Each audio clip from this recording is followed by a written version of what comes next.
लीजिए, रात का गहरा अंधेरा, शहर के शोर शराबे से दूर एक बेहद आलीशान रिसोर्ट। बाहर कड़ा पहरा है, लेकिन अंदर एक कमरे में लोकतंत्र की नीलामी चल रही है। मेज पर कोई फाइल या दस्तावेज नहीं, बल्कि एक ब्लैंक चेक रखा है और उस चेक को भरने वाले हाथ कह रहे हैं, कीमत तुम तय करो, लेकिन अगर एक आंकड़ा चाहिए तो 5 करोड़ रुपए ले लो। जी हाँ, पूरे के पूरे 5 करोड़ रुपए। और ये 5 करोड़ रुपए किसी जमीन, किसी बंगले या किसी आईपीएल टीम के खिलाड़ी को खरीदने के लिए नहीं दिए जा रहे थे। ये 5 करोड़ रुपए दिए जा रहे थे भारत के एक चुने विधायक को, उसका ईमान खरीदने के लिए, उसका वोट खरीदने के लिए। नमस्कार, मैं हूँ शिवानी, आप देख रहे हैं एएसपी लाइव। और आज मैं आपको आम राजनीति की खबर नहीं सुनाने वाली हूँ। आज मैं आपको सुनाने जा रही हूँ एक ऐसी पॉलिटिकल थ्रिलर कहानी जो किसी फिल्म की स्क्रिप्ट नहीं है, बल्कि हमारे और आपके देश की लोकतंत्र की आज की सबसे कड़वी और नंगी सच्चाई है। आज की तारीख है 16 मार्च 2026 और आज ही के दिन 10 राज्यों की 37 राज्यसभा सीटों की वोटिंग होनी है। लेकिन इस वोटिंग से ठीक कुछ ही घंटे पहले कर्नाटका के बेंगलुरु में कुछ ऐसा हुआ है जिसने पूरे देश की राजनीति में भूचाल ला के रख दिया है।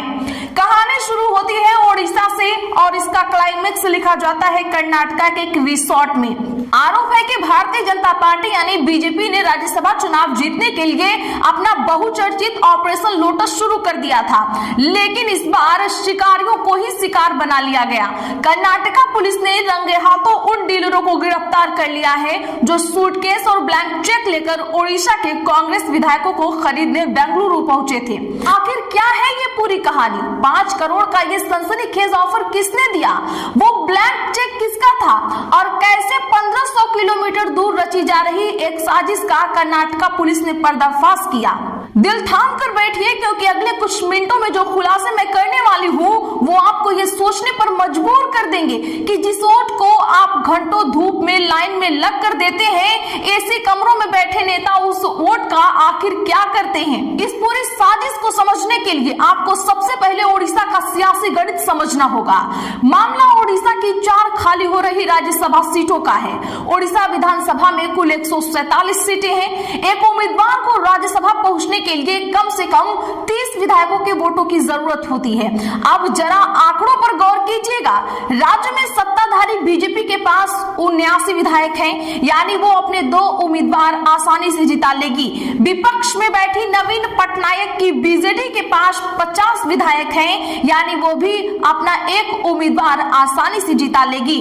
अब पेच फंसता है चौथी सीट पर। चौथी सीट के लिए कांग्रेस और बीजेडी ने मिलकर डॉक्टर दत्तात्रेय होसबोले का समर्थन किया है, लेकिन तभी खेल में एंट्री होती है एक निर्दलीय उम्मीदवार की, पूर्व केंद्रीय मंत्री दिलीप रे की। और दिलीप रे को समर्थन दे रही है भारतीय जनता पार्टी। अब बीजेपी समर्थित दिलीप रे को जीतने के लिए 8 से 10 अतिरिक्त वोटों की जरूरत है। ये वोट आएंगे कहां से? हवा से तो टपकेंगे नहीं। इनकी नजर पड़ी उन 14 कांग्रेस विधायकों पर। कांग्रेस के रणनीतिकारों को तुरंत भनक लग गई कि ऑपरेशन लोटस का चक्रव्यूह रचा जा रहा है।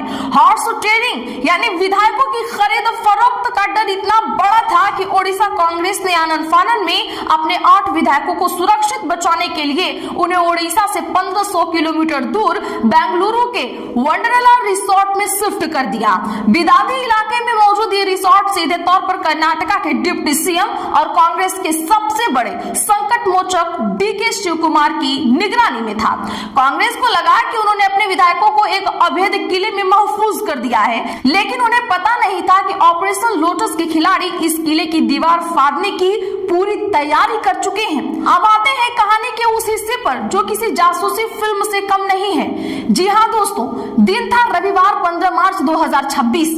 राज्यसभा चुनाव से ठीक एक दिन पहले का रविवार बेंगलुरु का वो शानदार वंडरला रिसोर्ट जहां ओडिशा के विधायक ठहरे हुए थे।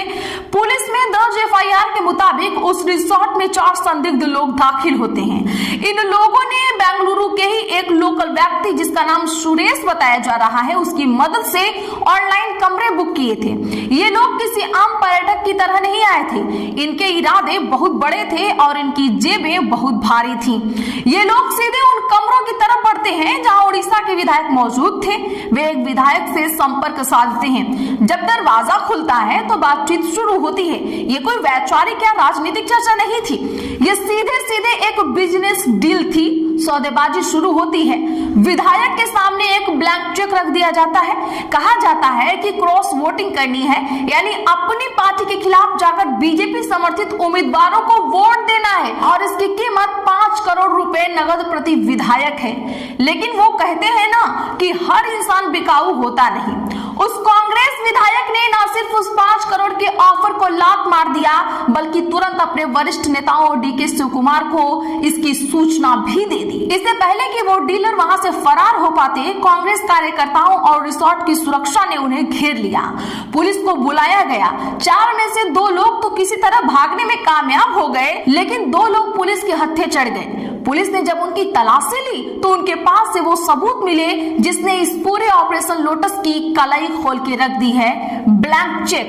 गिरफ्तार किए गए लोगों की पहचान ओडिशा के रहने वाले वीरेंद्र प्रसाद और बेंगलुरु के रहने वाले सुरेश के रूप में हुई है। ये कोई हवाई बात नहीं है दोस्तों।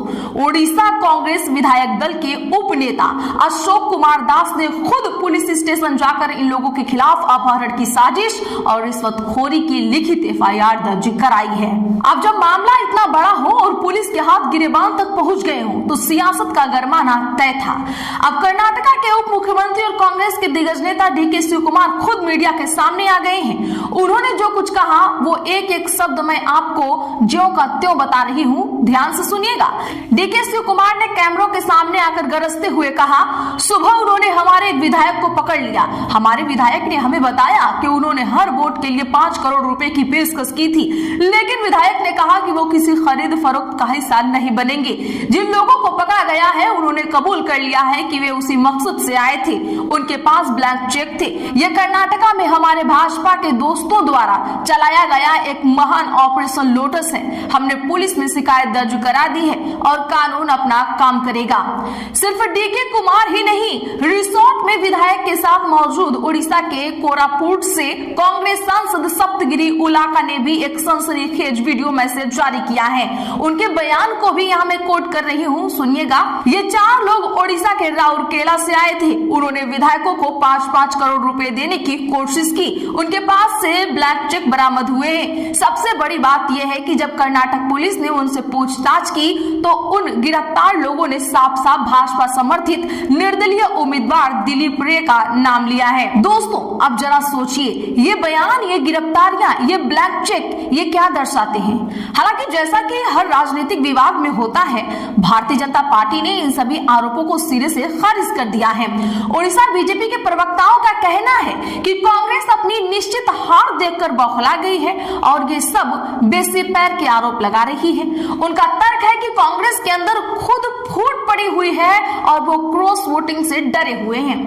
लेकिन यहाँ सवाल सिर्फ आरोपों या सफाई का नहीं है, सवाल उन गिरफ्तारियों का है जो कर्नाटका पुलिस ने की है। सवाल उन ब्लैंक चेकों का है जो बरामद हुए हैं। जब देश का नागरिक चिलचिलाती धूप में घंटों पसीना बहाकर अपने प्रतिनिधि को चुनता है तो ये सोचकर वोट देता है कि वो नेता उसकी आवाज बनेगा, उसके हकों के लिए लड़ेगा। लेकिन चुनाव जीतने के बाद क्या वही प्रतिनिधि चंद करोड़ रुपयों और एक ब्लैंक चेक के लिए अपनी जमीर का सौदा कर सकता है? क्या लोकतंत्र का मतलब अब सिर्फ रिसोर्ट की बुकिंग, चार्टर्ड प्लेन की उड़ाने और सूटकेस की अदला बदली बनकर रह गया है? ऑपरेशन लोटस का नाम पिछले कुछ सालों में भारत की राजनीति का सबसे डरावना शब्द बन गया है। मध्य प्रदेश, कर्नाटका, महाराष्ट्र, हमने कई राज्यों में चुनी हुई सरकारों को रातों रात गिरते हुए और बनते हुए देखा है।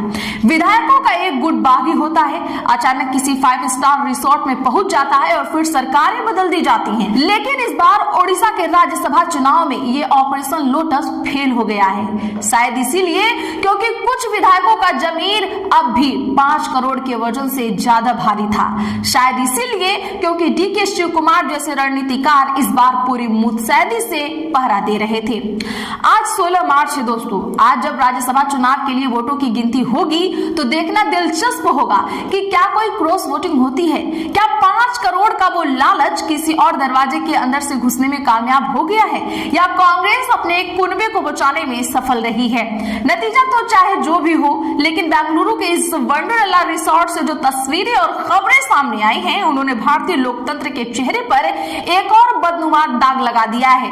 ये सिर्फ एक पार्टी या चुनाव की बात नहीं है, ये उस सिस्टम की बात है जहां जनता की अहमियत सिर्फ वोट डालने वाले दिन तक ही होती है और उसके बाद असली सत्ता उन लोगों के हाथों में चली जाती है जिनकी जेबों में ब्लैंक चेक होते हैं। इस पूरी घटना पर आपकी क्या राय है? आपको क्या लगता है कि चुनाव आयोग और सुप्रीम कोर्ट को विधायकों की खरीद फरोख्त पर कोई बेहद सख्त कानून बनाना चाहिए, या फिर ये राजनीति का एक ऐसा दलदल बन चुका है जिसे साफ करना अब नामुमकिन है? अगर आपको हमारी ये रिपोर्ट अच्छी लगी है तो वीडियो को ज्यादा से ज्यादा लोगों में शेयर करें, लाइक करना ना भूलें और चैनल को सब्सक्राइब कर बगल में घंटी के निशान को जरूर दबाएं।